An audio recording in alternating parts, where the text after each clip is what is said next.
Hey Internet, I'm Chris. This is Cohesive Friendship Unit coming at you with the Early Access podcast. I'm with Jeremy Yo, what it is? and Brian. We got the bottle, you got the cups. Come on, everybody, let's get.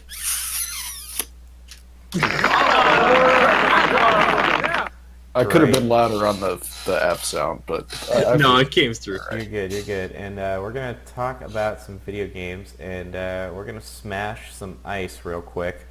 are we gonna smash some motherfucking like buttons? I really. That's hope we later. do.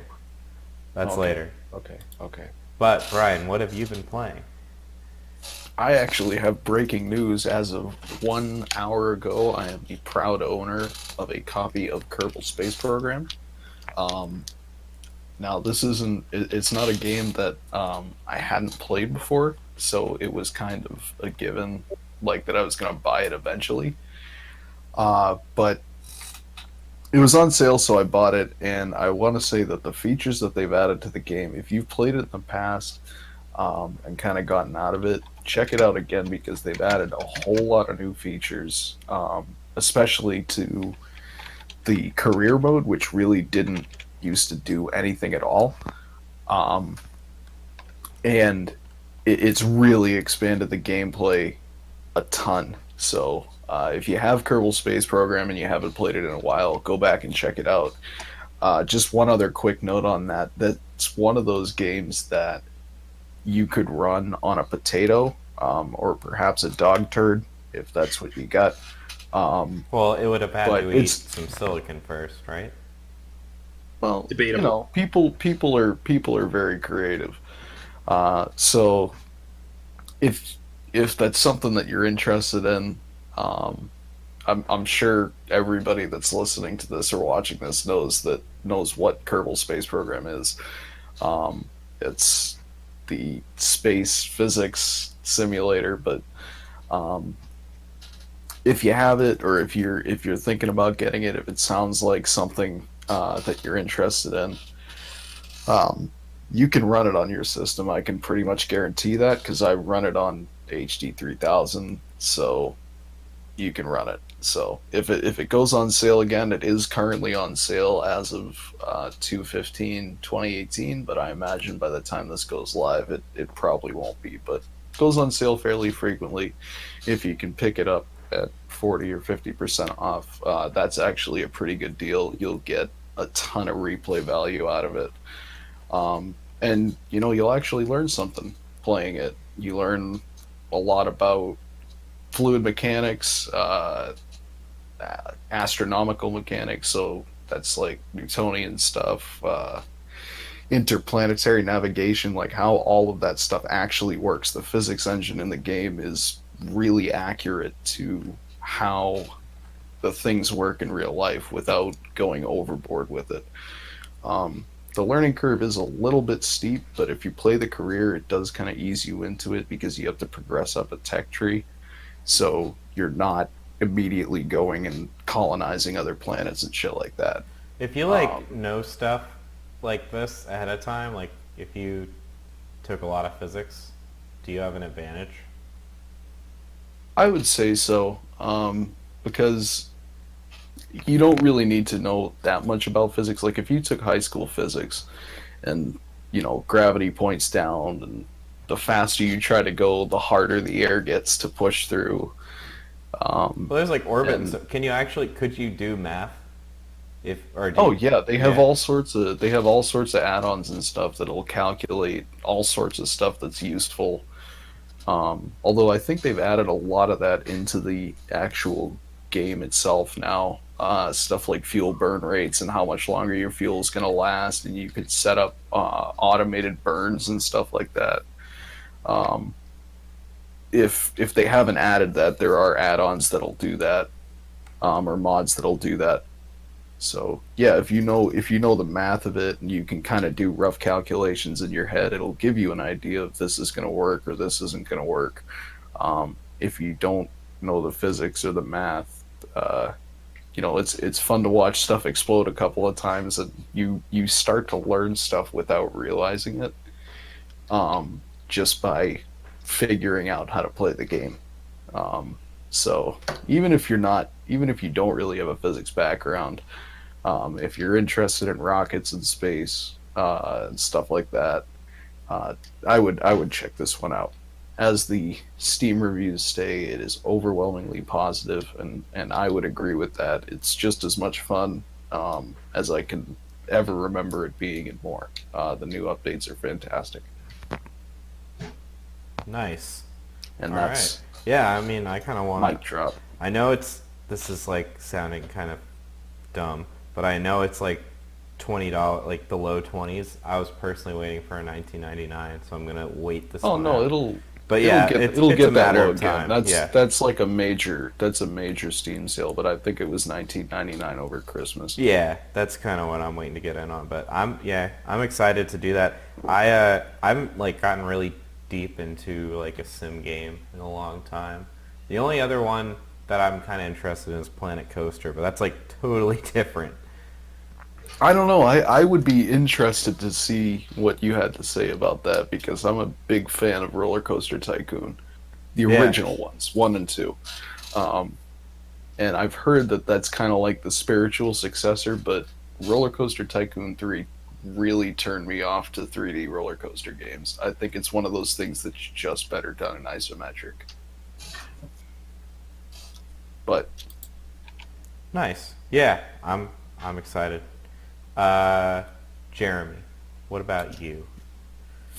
Not much to report. As you well know, we've been playing a few competing multiplayer games of Civ 5 for the first time. That's right. Yeah, that's yeah, right. That's true. So that's my big news for the week. Like, I think we started a multiplayer Civ 5 game at the right after we put up our last show. And it kind of gave me the Civ bug again. So with my video game time this week, I played a game of Civ, did some autocratic Japan science victory shit. Now I'm running around with fucking robots blowing people up. It's great. I'm getting my ass handed to me by Jake and Brian in our 3-player game. I'm getting fucking annihilated. How many frowny faces do you have? My frowny faces are solid, but I'm losing in every single category. I think the only category where I'm first among the three of us is actually happy faces. And then, like, me, we're all there are a couple categories where we're close. I'm still in last. But, like, GNP, we're all really close. Is this the 3? Is this the Yumi and Jake one? Yeah. You guys are right. I have the biggest. No, you and I trade places a lot. I think I'm actually in 3rd place by like. In 2 victory as of points, last Brian and time. I are very close. Yeah. In victory points, we're very close. But in like My military is pretty fucking huge, though. Brian's he has like 70,000. I have- Or no, you have like 100,000 now. I don't know what the numbers are. I just know that I have, I think, 3 units of cannons attacking a city-state right now. I actually also So- have 3 cannons, but I think you have No, 100,000. I have overall. more than just those 3. Oh, There are more that are going there to help out. whereas I have just 3. That's You all have you need to just know about 3. that. And I think I actually have a couple of them, like, in your backyard. You do. No, it's oof. We got to work on that. But and then there's the game with the 4 of us, which we're really just starting. But I started a lot stronger in that game. And the reason that I play Civ 5 is because I've been mentally preparing myself to start Oblivion, which is like Mentally preparing yourself. well, that's going to be because I have all the DLC for it, and I've got the thing is I tried to download some mods for it so I could get going, but everyone says not to use you can use for you modders out there, very casual modders like myself. Evidently, you can use Nexus Mod Manager, which is the popular one if you can't use the Steam Workshop. But people say don't use Nexus Mod Manager for Oblivion because the mods actually predate that particular piece of software. Yeah. So you have to use Oblivion Mod Manager, which uses like a unique file type. And like it's fucking I've been trying to just like literally do it and I can't figure it out. I haven't tried very hard. I have to like watch some like tutorial videos and stuff. But that's going to be like 150-hour investment of my life gone. So I've been ready for it. Yeah, you should look up. I mean, I don't know. I know you probably kind of want to go into it as blind as possible, but you might be aware of this. The leveling system is like critically broken in that game. Oh, really? Yeah, Is that the one where like if you just jump constantly, your like jump stat goes yeah, crazy? but like you should look up how critically broken the leveling system is, just because it could potentially ruin your late game. Like you can make it unplayable. Oh, really? Yeah. It's really the way that the late game's structured. I mean, the way they structure how skills can be doled out is extremely dependent on what you do in the early game, like at the very beginning of the game, and then on top of that, it's compounded by that whole like, yeah, if you can level up by jumping, but if you level up by jumping and every enemy gets harder, the fact that you can jump really well doesn't help that much. You know what I mean? Kind of. Yeah, so you should look up a little bit. I'll send you a video. I will. There's a really because I know it's video. I know it's pretty dissimilar to Skyrim and Fallout 4 and Fallout New Vegas, which are all themselves pretty different. Yeah, this is like, but I know this is kind of a different animal. you're like jumping back Bethesda. Like you're going like back. Which a lot of people prefer. They like, Yeah. you know, the RPG purists. Yeah. This is the first one that has quest markers though. Morrowind didn't have quest markers. I know, and that's I know that like people like think that's too handholdy, but if I didn't have quest markers, I'd go fucking crazy. Dude, I'm playing Breath of the Wild with no map and no quest markers. It's pretty fun. I would kill myself. Cool. Yeah. So, anything else? Oh, we all want a That's chicken. it. We all want a chicken dinner recently. A tasty one. So before I go, I have a like huge news flash. Critical news no update. news flash. No critical news flash yet. We gotta keep it in the news, dude. Oh no, this is Brian. I think this one we can't wait any longer. This has to come out. So- Garlic so, coin wait, has hold- more than doubled in price. Oh shit. It's at That 50. wasn't what I It's was at 50 expecting at all. cents. It's at 50 What is cents. this? Oh shit. Garlic coin. Oh my god. How hot off the presses is this? This is very hot, dude. This is Is it very. steamy? It's been doing this. It's been doing this since noon. It's been doing a climb. We're up to 50 cents. Dream the dream. And Don't let them tell you it isn't possible. Yep. I'm just gonna say one more quick thing on Garlic Coin. There's a hard fork tomorrow. For all you miners out there, Brian, you have to update your software. Is the update out already? Yes. Are you still mining, On the Brian? Discord? I'm starting tonight. You guys are gonna peer pressure me into it again. All right. So, anyways, I took a while. Finally got Shadow of the Colossus. I bought a fucking PS4 Pro to play Shadow of the Colossus. Then the shipping was late. Then I got ganked, and shit was stolen. Oh, really? Yeah. I had a pair of shoes and my Shadow of the Colossus stolen. So then From where? my porch. So then I ordered another one, and that one came, but that also had a shipping delay. So point being, finally I've Shadow of the Colossus, and that's what Who steals shoes in a video game? Oh, dude. No, this is like a porch bandit. Yeah, Dude, they're used shoes. Like, No, what's those the are new shoes. over-under No, on no, those no, no. I had shoes fit shoes you? shipped to me. They were nice shoes. They're Yeah. probably just gonna flip them on Craigslist. Oh, Then like you they go to stole. Chinatown Okay, and they say this fell off a truck. You want to? I get you. So they like Yeah. it was like a package shipped to your house, and they came up on your porch and stole that shit. Yeah, yeah. Oh, okay, yeah, that does happen. So so finally got Shadow of the Colossus. That's a good game. I like it. I'm like 3/4 of the way done. It's very fun. It's aged very well.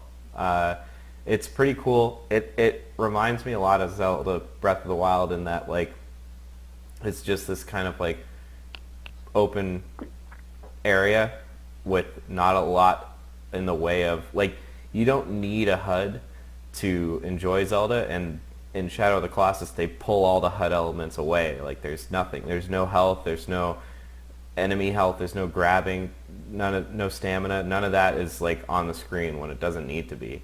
And it's just a really good looking game. It's really fun. And it's still impressive. Like, so it's a PS2 game, or a remake of a PS2 game.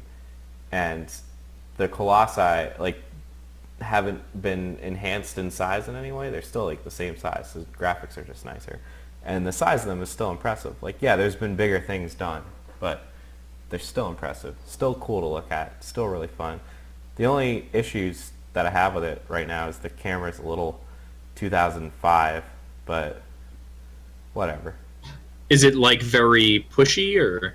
No, so my biggest, and I guess this is kind of an issue with Team Eco Games, who are the people who made the original Shadow of the Colossus, is you can move the camera right with your right stick, and then the camera will move like wherever you want, but then it slowly resets back, so like the camera never stays where you move it to, and it's like immediate. It doesn't like it doesn't even skip a beat. Like you move the camera, you take your finger off that stick, it's gonna swing back like over. I had that exact same frustration with Zelda: The Wind Waker.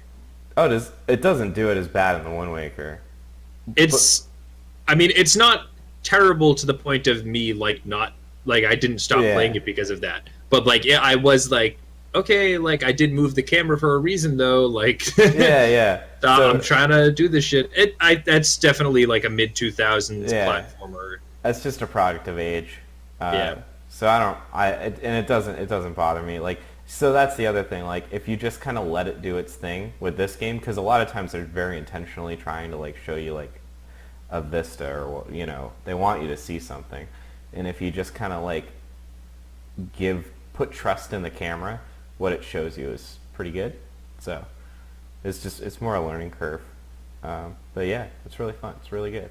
I like my PS4 minus all the things I said I didn't like about it. So yeah, cool.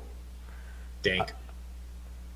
Do we want to shift into some news? Fuck yeah. All right. Got it right this week. So we have some. I don't know. Some of this is more news. Some of this is more like we can talk about it. We're gonna jump into Labo. Dude, I know, but we're gonna jump to. This is it. This is I hope to God this is the last. We're one. gonna jump into Lab. No. Oh. Like, why did they call it that? Oh, okay. I don't get like. Can we talk about that for a second? Yeah, well, it's because it's Nintendo I was and this thinking is about that Labo. today. Like, how could you interpret that? Like, Labia.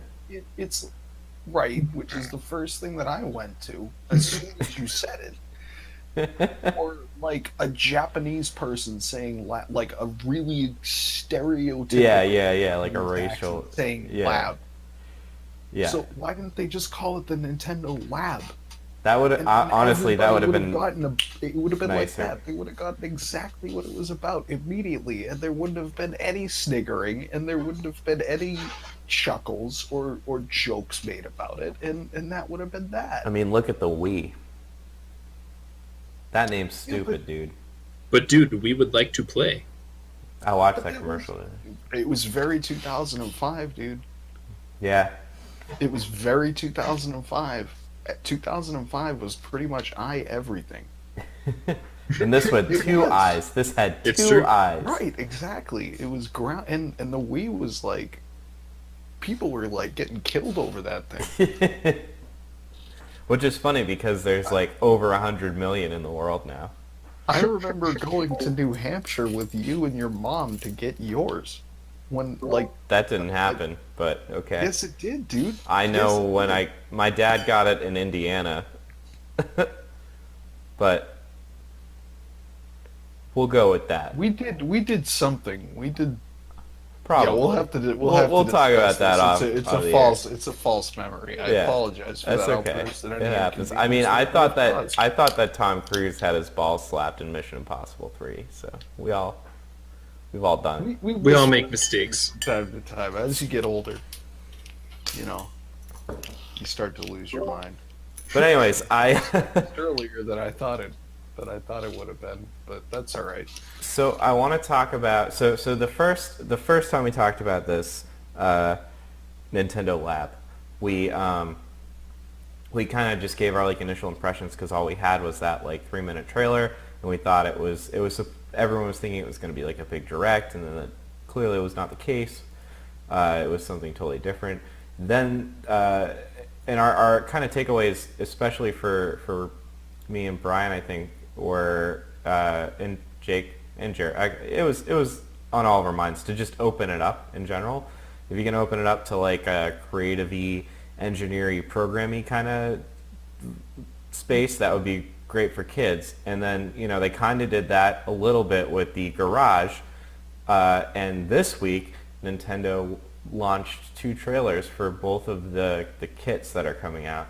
And this is kind of emphasizing just how much the creative type can get out of this, like the creative kid or the creative person. And it really does flesh out a lot of what these games are, but I think in particular, the garage shows how things can be engineered and programmed, and this expanded trailer shows how everything can really be creative. So I just want to do a quick rundown of the Toy-Con 1, the variety kit in particular, and just go through. That's the fishing rod. Yeah. So that's not the robot one. So yeah, it's an RC car, a fishing rod, a house, a motorbike, and a piano. And I just want to go through what each of these things kind of does that we didn't know about before.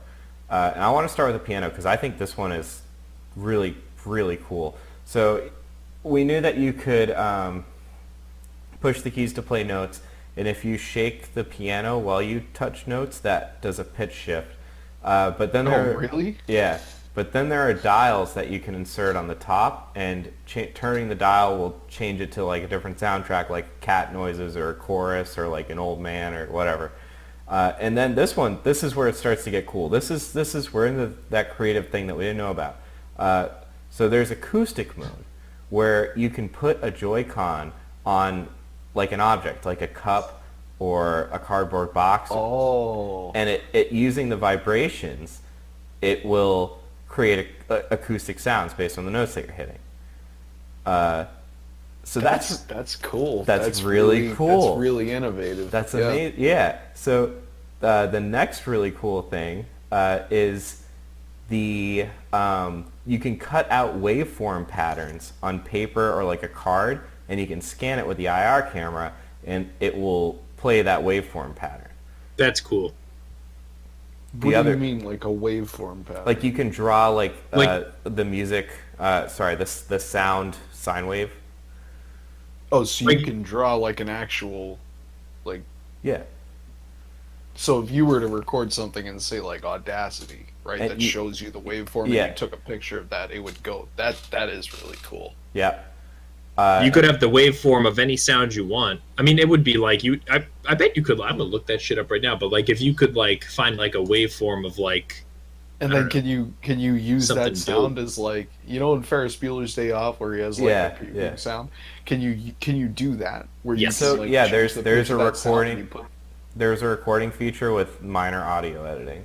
But can you put that sound like on the keys? I think you can with the garage. It implies it. Yeah, really it cool. implies it. That's It says cool. the quote is cut out a waveform on paper or card, which I don't know exactly what that means, but then scan it to create your own sound. So like the implication, I think, is what we just said. Whether or not it will live up to that, we'll see. But I think that's what it's suggesting. And that's something else interesting because that opens it up to, Chris, like you said, a sine wave, right? Yeah. Like when you're learning about basic audio and acoustics and how things like that work. Exactly. You can physically see. Even if you just mess around and cut like weird ass shapes and see what sound it makes. Right. That's really cool. So another thing is rhythm cards, which are like punch cards that you can again scan with the IR camera, and it will like create like a percussion set for you. And the last thing that you can do is use one of the Joy-Con while your song is this one's kind of just more cute. You'd probably do it like once. There's like a little baton that you can put your Joy-Con in, and while the song's playing out of the Switch, you set the tempo of the song by moving your hand back and forth. So if you move back and forth faster, like you were conducting, it would go faster. Yeah, that's kind of a. But for kids, it's neat. Yeah, it's a nice little gimmick. I mean, I think that the what you said about shaking the thing, the piano, I didn't Yeah. even know that was built in, and it's almost like they were thinking of making like someone making a guitar with it, because that's something that you'd want on a guitar is like pitch bending. Not really so much on a keyboard, Yeah. but And I I mean mean, keyboards It's have actually pretty common. Like most keyboards do it's have a common. pitch. It's common, but like have that on a little wobbly keyboard that thing. you're just Yeah. like playing with, A you know, cardboard on a keyboard. professional editing keyboard, like I can see why you'd want that. But like if you were just playing around, Yeah, it's a nice touch. what do you want on a guitar? You want frets, something to strum, and a whammy bar. Yeah, dude. So- Gotta wham. I think it shows a lot about Nintendo's like foresight. Yeah, They're putting and stuff presumably into it that for like people yeah, would for the discover. garage, that's gonna be nice. You know? Dude, I think this is a home run. Yeah. I think this is an absolute home run. So well, let's move on real quick. So then there's the motorbike, and the game for that. I mean, I saw some footage of it. It's literally a Mario Kart clone, which is fine. And the only two kind of cool creative aspects are you can use the IR camera, and it will scan object outlines. So you can, like for example, if you had it scan your hand, it'll create a custom landscape of your hand. No, like Oh. course. Oh. So you can get real creative. Like if you wanted, it sounds like, and we'll see how good these IR cameras actually are. You could 3D print a track, or you could make a track out of cardboard, and you could scan it with your Switch Joy-Con, and it should show up in the game. And then, I mean, if you can do it with your hand, then you presumably don't even have to do it with. well, yeah, but cardboard, if right? you wanted to get like really into it, you could. No, 3D scanning is really, I think it's beyond the capabilities of this. Yeah. Well, so further, yeah, I agree. So to further expand on it, you can draw a path with a Joy-Con. So like, it will go in a straight line, kind of slowly, and based on how you point your Joy-Con, Right, it will yeah. create that track. So that's another way that you can make paths. But Yeah, still, which that's- works. I mean, that it works just as well. Yeah. But I think again, really cool. Yeah, it's cool, nice You're- to have. It actually has an IR camera. Yeah, the right Joy-Con has one on the bottom. And this is like they used it for 1-2 Switch for one stupid game, and no game has used it until now. That's some serious hardware, though. I know. That's, They said that the Joy-Con costs, so like if you buy a Joy-Con set, it's $80 separately, and they apparently because it's so much. yeah, apparently it costs more than $80 for Nintendo to make a Joy. Like they sell it at a loss. Wow. Yeah. That is that. Well, because like that's something. A couple of years ago, Fleer came out with the thing that you could put on your cell phone. It was a little dongle that plugged into your USB port. It was like $350-$400. Yeah. And it took shitty pictures. It did. I'm assuming probably the same thing that the Joy-Con's doing. Maybe with a little bit higher resolution, but Yeah. Yeah, that's nuts. some serious hardware. I didn't know that. And it's really weird that like somebody at Nintendo like greenlighted Thought that. to They were put like, that in. we're gonna Yeah. put that in, and it's gonna be used. Anyways, we're gonna move on to the fishing rod. The really cool creative aspect for the fishing rod is you can cut out so the fishing rod game you basically fish, and there's fish in the game, and you can catch them and look at them, whatever.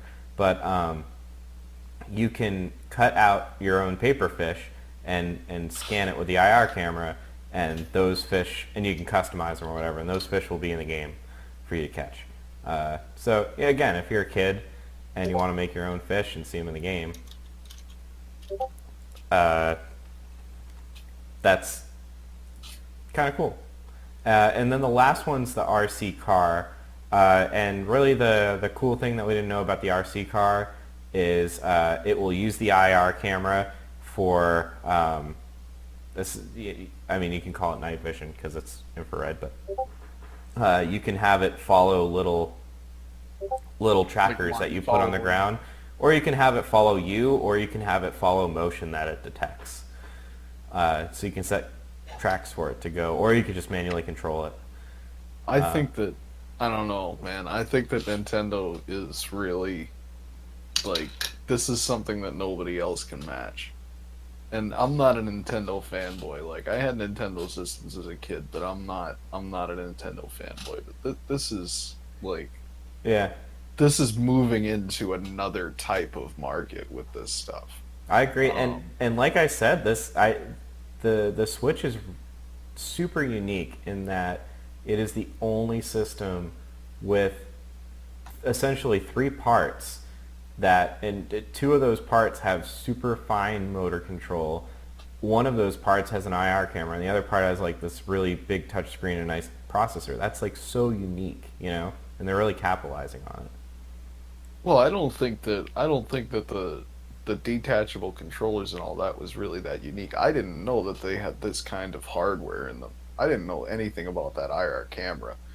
Um, and I think that this is, like I said, it's a new segment. Like this is something that hasn't like a crossover between video games and almost like that educational robotics section. And it's pretty clear that Nintendo has made a serious commitment to this. I'm really interested to see where they're going to go with this.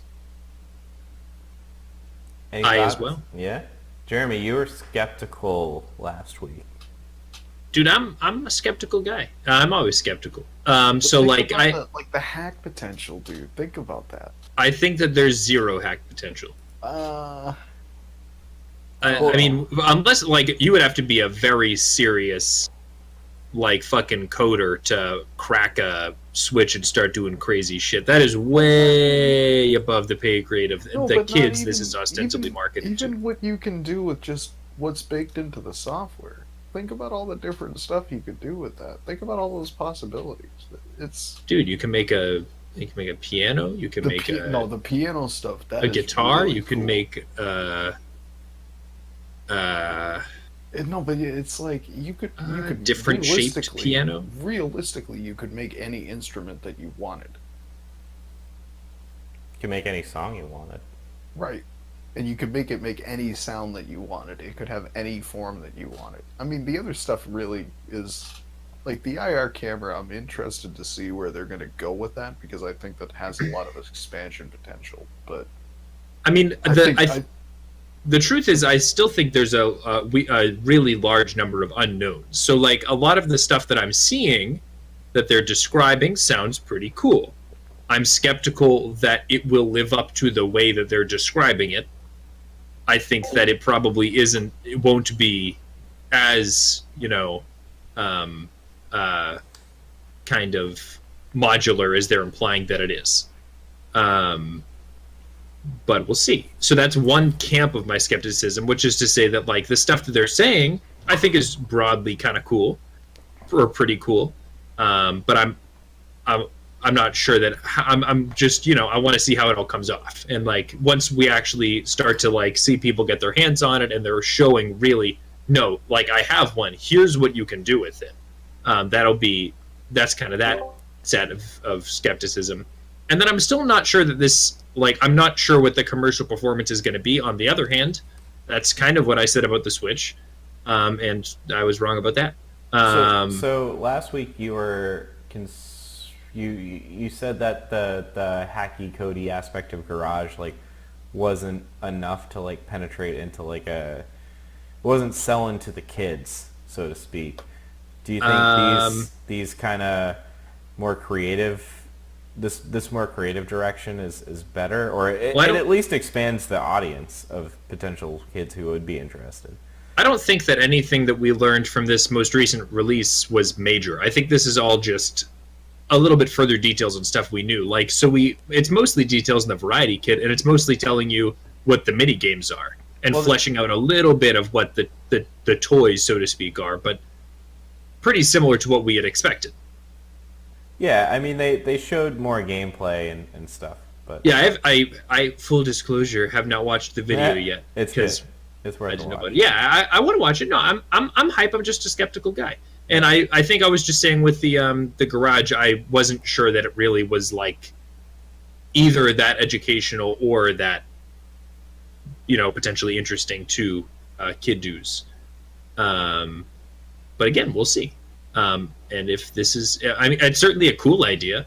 And what I will say, this is an unqualified positive, as opposed to the Wii U and to an extent the DS and the 3DS and the 2DS. I'm glad that Nintendo is using all the random bullshit they put in their console. Yeah, that's you know true. what I mean. Like if you're gonna put all this It's shit not in your the Game fucking Boy console, printer. what's that? Yeah, or the It's Game not Boy the printer. Game Boy printer. It's like that was it never Well, really became well, like, what they wanted it to. The 3DS was it had a fucking microphone in it. It had 3 Yeah. cameras on it. And that's The all 2DS stuff that, has a microphone in it. it also has 3 cameras on it. And that's all stuff that you have to pay for. And that you do not need. And that Nintendo ultimately has to, like, that's just, like, And wasted that Nintendo potential. doesn't use. Yeah. Here's what I think is interesting.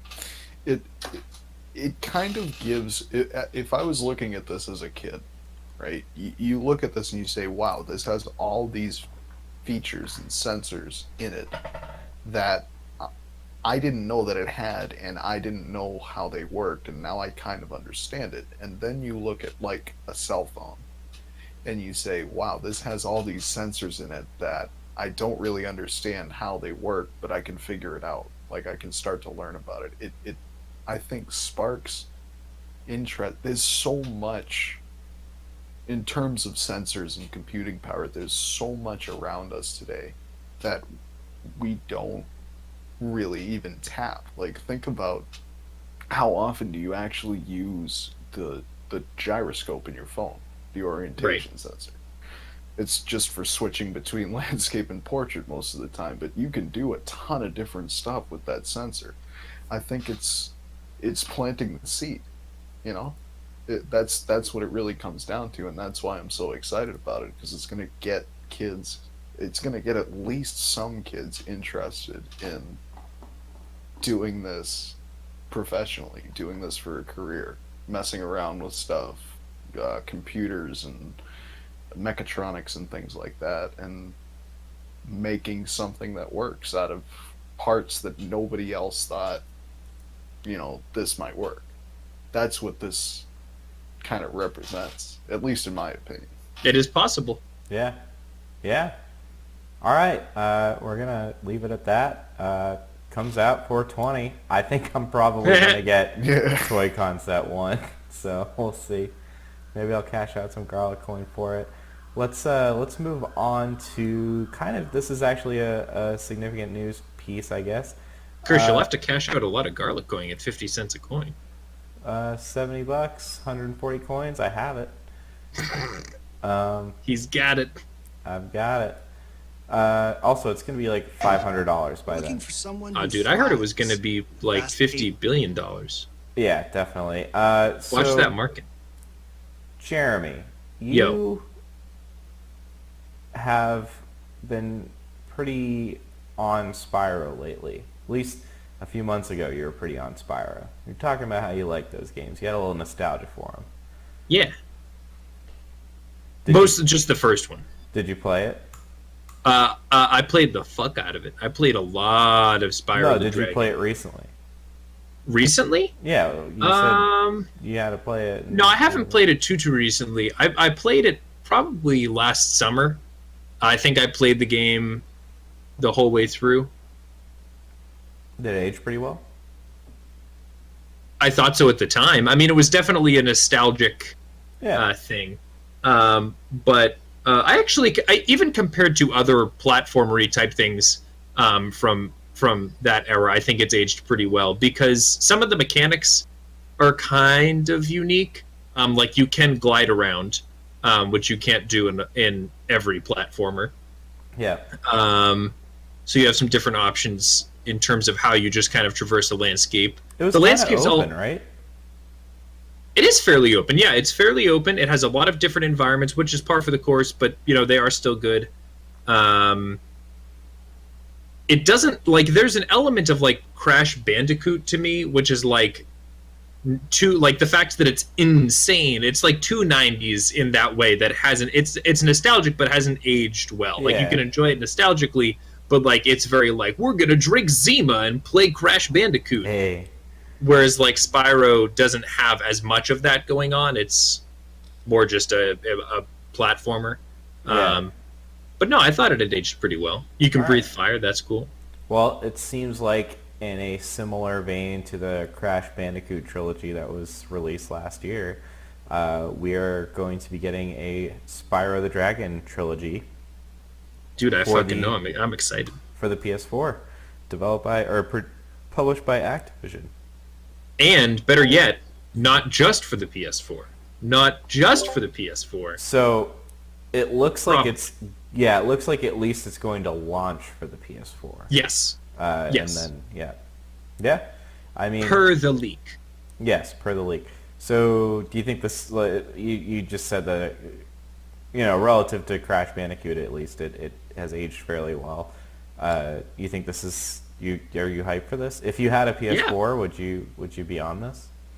Absolutely, and if and when it comes out for PC, I think it says in the leak that it's going to launch on PS4 in like a year essentially, and then it'll be like a year-long exclusive, and then after that they'll port it to, I think it says other consoles or other platforms, but I think it's implied that it would go to PC. And if it does go to PC, I will for sure be buying it, and it will be great. Cool. Yeah, I mean, I didn't grow up with Spyro, and I don't know. I'm not too into the Crash Bandicoot trilogy, so Nor am I. That's yeah. the thing. You didn't Crash grow up with Bandicoot, Crash. I did not. Well, I didn't have it. I You didn't played own it. it. Yeah. I mean, I played it too. At a But I played it like moderately significantly. Like I played, like a friend had it, and I played with this same friend. I played like a good amount of Bomberman, and I'm much more nostalgic for Bomberman. my girlfriend loves Bomberman. Bomberman is great. Which is it? Is it the friend that's probably in jail now? Oh my god. It's Yeah, I not think important. you go We the can one talk that- about it offline. We'll talk about It's it. not important. It's not important. Not but- important. Yeah, I mean, this seems the original Crash Bandicoot Insane trilogy that came out last year, that flew off the shelves. It was It did. number one on the charts for months, right up until Breath of the Wild, basically. So it'll definitely sell. Yeah, it won't put those kind of numbers out, I don't think. But I think it'll still be obviously commercially successful, and I think it probably plays better than Crash Bandicoot. Like, you're not just running in a straight Yeah. line, jumping over ditches. You're like fucking running around being a dragon. Crash is definitely more primitive. I'm not sure. Maybe was the original Spyro taking advantage of the DualShock? Like, As had the in, DualShock come out? Because Crash, Yes. okay, because Crash came out before the DualShock came out, so that's part Or of at least- why it works the way that it does. I think it had come out after the. You know what? I'm not sure. All I right. do not. Well, at least it's more. You're more open in your movement. You're extremely open in your movement. So Chris, we did recently play Croc Legend of the Gobos. Hell yeah! It plays like Croc Legend of the Gobos in terms of But less ass. but it just handles much better. And Well, I mean, Yeah. it's a low bar. But I mean, can't handle much worse. That was and the pretty. and the trash. levels are less linear too. There's significant like It's more like Mario 64. it's a lot. Yes, it's like I would compare it to Mario 64. I think that's a good comparison. Except I don't think it has quite the same thing going on with multiple like objectives in levels. I don't Yeah. think that's quite going on as much. Though I might be wrong. And it's voice acted, right? Oh yeah. Nice. That's pretty impressive. I think the only voice acted game I have on the N64, besides Smash Brothers, because there's an announcer, was Star Fox. Yeah, I was gonna say Star Fox. Cool. All right. Yeah. So hopefully that comes out. That'll be cool to see. Jeremy will be happy. Dude, I will be hyped. We are gonna move on to PlayerUnknown's Battlegrounds.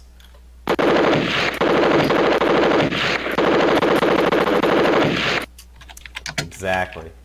Just like that. So this is the first time since the game has launched where the player count has actually dropped. From a peak concurrent player standpoint, it looks like it went down about 1.68% according to Steam Spy, which in the grand scheme is 27,000 players out of 3,200,000 players. So it's pretty much status quo. They kind of fucked up this week, though. Like, Oh yeah, they had a lot of downtime this week. That was, or in the past month. The reason that we started playing Civ was because we couldn't play PUBG. Yeah, That is correct. apparently they've done it 2 more times since then. Like, But we had it problems before that. We ended up playing Left 5 Dead one night because Yeah. we couldn't play PUBG, and Yeah, well, I'll I mean, be the surprised. good news is at least the server tick rate seems to be going up. But so I guess the question that comes out of this is like, is this the beginning of the end for PUBG, or is this just a rough month? Even big runs have to go down a little bit. And again, this is only 27,000 players. For context, the past 3 months have been in the low 3 million concurrent players. And if you take the 4th month into account, that was 2.9 million. So it's been stable at 3 million peak players for 4 months now. It's not like it tanked. yeah, it's just poor circumstances. It was Yeah. a bad one. They'll be fine. They They'll do be need fine. to add more content to the game, but Apparently we're a player known, or whoever speaks himself. whoever Whoever speaks for speaks PUBG at the moment said that we're gonna learn very soon what the next step is. But It's probably going to be more than 4-person squads. that would be nice. I'd be willing to bet $5. Dude, he's putting money down. make this, I'll do it. I will bet you guys $5 that I that's would what the be next big I news would is. be game to do that. I would not to do the bet. I mean, we can talk about the bet No. later, but Yeah, I would we'd be have to figure out yeah. some terms. It would be garlic coin, but I would be game to do a 6-person squad. I think Yeah. the game definitely changes between solo, duos, squads, and I bet 6-person squad would be even more different. I think that would actually be pretty fun. I do too, yeah. It gets a lot more strategic the more people you have. Yeah, exactly. Like I can realistically, like under good circumstances, I can take out 2 people on my own. I cannot take out 4 people on my own. That's the biggest shift for me for squads.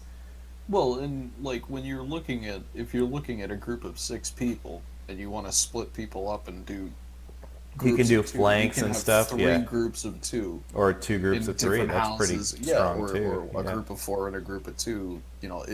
It makes it a lot more strategic. It also probably helps to foment like larger combat scenarios. Yeah, You know what I mean? Because if you have 2 full groups of 6, all of a sudden you've got 12 people fighting each other, which is like, I mean, that's 10% huge. of the server. Yeah. Yeah. So that's kind of cool. Like it could open up the door to like more kind of like still having the player unknowns vibe while starting to have some more of that kind of traditional shooter combat. And Yeah. I think this is kind of a crazy crackpot theory, but I think it might actually help them with their bot problem. Because if you have true. 6-player squads, bots are gonna get massacred. Like Yeah. it's gonna be a lot harder for an AI to effectively combat a 6-person squad. I reported I about don't- today. Did R.I.P. you? I Did did, he get yeah. banned? They don't tell you, but How is he going to feed his kids now? that's so true. Got to farm that BP. If he sell can't get those the chicken. crates. Yeah, I mean, a lot of people. I guess Fortnite has, in general, surpassed Battle Royale or PUBG in concurrent peak players. But Really? yeah, but it's a free game, so like, also it's on PS4. So, to me that doesn't mean anything. Like, more people play Candy Crush than play, Zelda Breath of the Wild. That doesn't mean much to me. It means We're gonna Zelda's start dead, talking Chris. We're gonna start talking about Candy Crush. Is that Should I gonna be review like a Candy recurring Crush? No, but do a let's play. like my point is, if you're a free game that every single system, with the exception of the Switch, can play, of course, it if anything, that makes PUBG look better. That PUBG was able to fight back Fortnite for so many months and is still kind of tit for tat. Yeah. Well, I think that PUBG It's also a broken game and people are fucking paying for it. Right. It's Like- still mismanaged. They're doing better, but like they need to do much better. There also might. They Oh, can. I'm sorry. I think that they can. I think they have enough money and like Money's not a developers or problem. potential to hire people to make the game actually work. They just need to decide to do it. Yeah. They might also. There might be just some like transfer of players from regular player unknowns to they have like now a China region specific That is true. release of the game, Yes. which is a huge portion of the that's a player large base. part. Yeah. So it might just be people migrating away from the regular game towards the Chinese version. Yeah. And the Olympics are on. And the Olympics Which- are on. Well, no, but you want to talk about large No, I was markets. agreeing. South Korea. Like, Well, also, That's like, true. play a in lot of general, video like, games. I had an Olympics party, and I Yeah. have spent We probably played a PUBG total this of, week. like, I've probably spent a total of, like, 12 hours watching Olympics. Like, It's cutting into his video game time. yeah, and it's fine. Right, and if that was in your country, you'd Dude, be it's even not more fine. excited about it. And if that country, yeah, and exactly, if that country also happened to have a Be a huge significant video game, yeah, portion of yeah. So, it's all good. We figured it out. We figured Flunk it Battle out. be fine. As Rest easy, PUBG. as Player Easy Unknown would time. say, better luck next time. uh, Brian, As Player Unknown would say, how long does it take to cook this grenade? yeah, exactly. Brian, do you have anything you'd like to let us all know? To let us all know, to tell all the nice people out there, Yeah, I mean, we're tell all listening the to. nice people out there. Well, so I actually get a couple of messages. We have more than 0 subs, so I know that somebody's listening to this. Incidentally, if you're this is message number 1. If you're subscribed to us, you got to make sure you click the ringy dingy up the top, because otherwise you're not going to get the the notifications when we come up with a new video. The other thing I would like to say is we still haven't gotten any comments on our videos, and I believe that the Garlic Coin offer still stands. Does it not, Chris? Has anybody It does, claimed and that? it's worth about 5 times as much as the last time we made this offer. And yeah, so there's 50 cents in it if you can comment on this video. So it's a free 50 cents if you comment on this video and you're the first one. And like I said last week, we also want to hear from you guys. We want to hear what you think of our podcasts and how we're doing, what you'd like to see, what you don't like, all that good shit. If you want to get ridiculous with it, you can even press F to pay respects for Jake, who was not here this week. In case you didn't notice. R.I.P. No, well, not R.I.P. He'll be back, but for this week, if you want to pay your respects to Jake, show some love, you can press F. Otherwise, thank you for your cooperation, and please smash that motherfucking like button on your way out. Yeah, let us know what you thought of PlayerUnknown's Battlegrounds player count, Nintendo Labo, and if you would pick up a Spyro trilogy if it came out. We'll catch you You guys would. next week. See ya.